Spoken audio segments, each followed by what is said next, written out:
এর আগের ভিডিওতে আমি বলেছিলাম যে ফিয়ার বেসড প্যারেন্টিং না করার জন্য।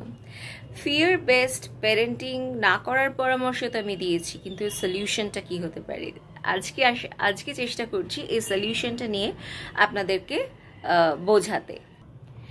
ফিয়ার বেসড প্যারেন্টিং এর বদলে যেটা আপনি করতে পারেন দ্যাট ইজ হচ্ছে কানেকশন বেসড প্যারেন্টিং। এই কানেকশন বেসড প্যারেন্টিংটা আসলে কি?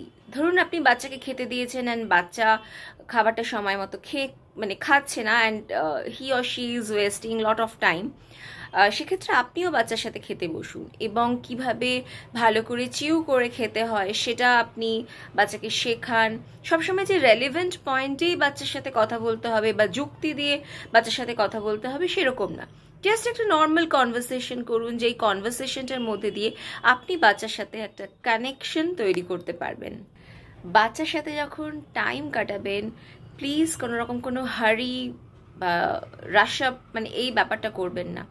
অনেকটা সময় বাচ্চাকে দিন। এর দ্বারা কিন্তু বাচ্চা যে কগনিশন লেভেল আছে সেটার কিন্তু ওয়েল ডেভেলপমেন্ট হবে।